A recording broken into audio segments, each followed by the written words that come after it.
Welcome back, folks. Up to this point, we've been digging into the misadventures of the USS Voyager by reading between the lines of their own logs. But not this one. No siree. This one had to come straight from the not-so-classified files from the so-called Department of Temporal Investigations. And let me tell you, it's worse than we could have ever thought. Oh yes, I always suspected Captain My Way or the Janeway was reckless, but after reviewing these logs, it's clear this woman is a walking causality violation.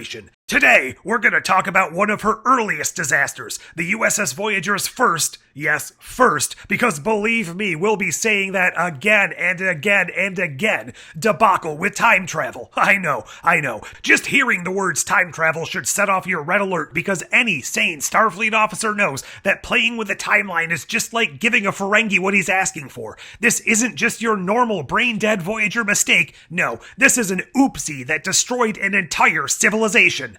So, here's what happened. Voyager, fresh into their forced exile in the Delta Quadrant, which I'm sure we all believe, came across a planet that just so happened to have been destroyed the day before. What a coincidence, right? Well, it turns out Janeway and her right-hand moralist Tom, I used to be a cool criminal Paris, got sucked into a subspace fracture, and they woke up on the very planet they were supposed to be observing. And what do? Do they quietly gather intel? Do they carefully avoid interfering as any upstanding prime directivist should do? Of course not. They immediately start stirring up trouble, getting themselves arrested, and get this, end up being directly responsible for the explosion they were investigating in the first place, all while grooming a child into their perverted, faux-duration values. Disgusting.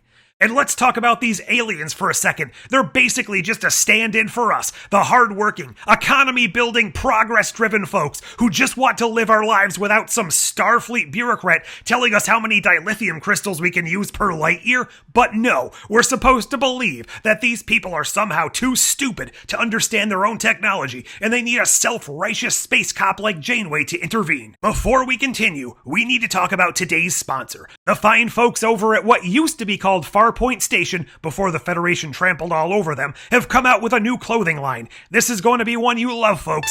Take it away, Groppler. Step right up and feast your eyes. Clothes so bright they rival skies. Candy corn chic, it's quite the scene. Fashion forward in hues of Halloween. Candy corn threads you'll wanna try. Looking like a snack, ain't no lie. Bold and weird, you'll never bore. Strutting in that candy corn couture. People of the Federation, nay, people of true values, listen up. Space Autumn is here, and with it comes my exclusive candy corn collection, designed for those who stand for tradition, strength, and most importantly, looking irresistibly delicious while doing it. You think fashion should be about self-expression and comfort? Wrong. Fashion should command respect, instill fear in your enemies, and, if necessary, blind the weak with the sheer vibrance of your presence. That's why my collection, Groppler Corn, is bold, tricolored, and completely lacking in subtlety, just like your opinions should be. Features of the candy corn collection include bright, uncompromising hues of orange, yellow, brown, and perhaps a hint of dull green. They're stiff, unyielding fabric because flexibility is for the spineless. Designs are inspired by candy corn, the most misunderstood and unfairly maligned snack in history, just like real, hardworking people. They have extra wide shoulder pads because real leaders have broad shoulders, even when they're mostly for show. And don't let those Federation fashion elites tell you these outfits are gaudy or impractical. These are the same people who want you to wear drab jumpsuits and gender-neutral tunics. I say no more! It's time to make fall great again with the boldest, loudest, and most pumpkin-spiced power outfits in the galaxy. Order now and receive a free candy corn cravat, because nothing says I'm here to negotiate from a position of strength like a giant piece of silky candy corn wrapped around your neck. So act fast, because just like freedom, dignity, and a good pumpkin pie, this collection won't last forever. Groppler Corn's Candy Corn Collection, because blending in is for beta quadrants. Straight from space, this trend is prime. Timeless threads through space and time. Voyage bold in your sweet disguise. You're the treat that's catching eyes. Thanks again, Groppler. You're a true credit to your race. This is temporal liberalism at its finest. Now, let's break this down. The DTI reports show that Janeway and Paris were caught up in some kind of temporal causality loop, meaning that their interference was not only reckless, but it created the very disaster they were trying to prevent. I'd say you can't make this stuff up, folks, but the clowns over in Starfleet land have been making up time travel excuses for centuries. Think about the implications here. Kathy literally destroyed a civilization by meddling in something she didn't understand, then acted like it was all fine because a timeline reset itself? Oh, how convenient. She gets to wipe her hands clean, while an entire society gets annihilated and rebooted like a malfunctioning holodeck program. And let me ask you this, folks. Where was the accountability? Where were the hearings? The court-martial? If I so much as disrupt a minor temporal anomaly, DTI is crawling all up in my Jeffries tube with pad work. But Janeway, she gets a pass. Janeway always gets a pass, because Starfleet's elite don't follow the same rules as hardworking Federation citizens like you and me. The real threat here is that the Temporal Prime Directive is a joke.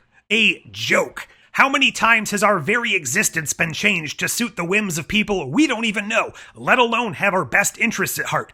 How many of our lives have been casually erased because Big Starfleet wanted to have its cake and eat it too? This whole disaster could have been avoided if Starfleet actually enforced its own Temporal Prime Directive, instead of using it as a weapon for the common man. But no, Janeway and her crew treat it like an all-you-can-eat buffet of paradoxes, picking and choosing when they feel like following it. Let's not forget, Starfleet preaches non-interference, but has a proven track record of meddling in every major timeline they come across, from Kirk's antics to Picard's time-traveling wine tasting, and now Janeway's civilization-erasing escapades. It's clear that the Federation doesn't practice what it preaches. If this is their idea of enlightened exploration, maybe we should start asking who's really in charge of our timeline.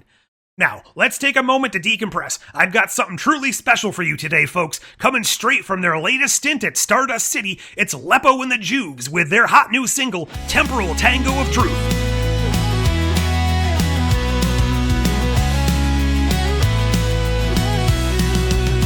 They said the clock ran backwards a day, erased all our sins, swept them away. No blame to cast, no shame to feel.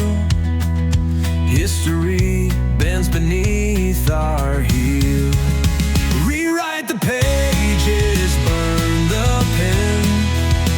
We'll never face the where or when.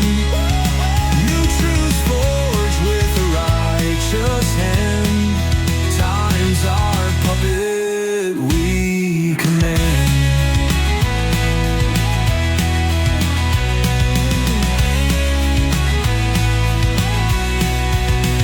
Stood and watched that world ignite, but we'll declare we saw no light. Erase the guilt, it's all pretend. A broken loop will never mend. Rewrite the pages, burn the pen. We'll never face the where or when. New truth forged with the righteous hand. Time's our puppet, we command.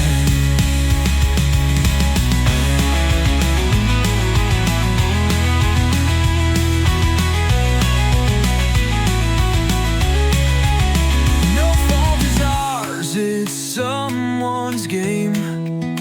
We shifted gears, rewrote the blame. Through cracks in space, our shadows fall. We built this house, no mirror at all. Rewrite the pages, burn the pen. We'll never face the where or when. New truths forged with a righteous hand. Time's our puppet, we command. No fault is ours, it's someone's game. We shifted gears, rewrote the blame. Through cracks in space, our shadows fall. We built this house, no mirror at all.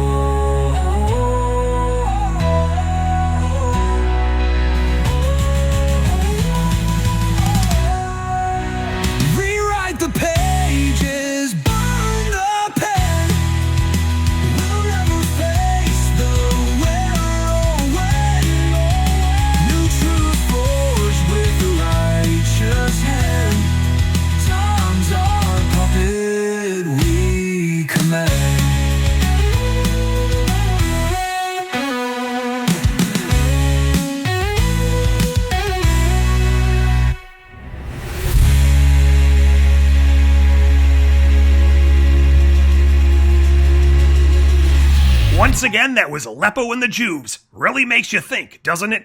Now, the bottom line is clear. The facts don't lie, folks. Captain Catherine Janeway is a menace to temporal stability. If there was any real justice in Starfleet, the Department of Temporal Investigations would have her in shackles faster than a Klingon at a Romulan wine bar. But no, instead they let her get away with it because the Federation has one set of rules for the elite and another for the rest of us. You know what they say, those who fail to learn from history are doomed to let Janeway rewrite it. That's all for today, folks, but make sure to join us next time where we dive into the first of many times Voyager plays God with the health of entire worlds, sowing the seeds for what could become a quad-demic. Stay vigilant, my friends.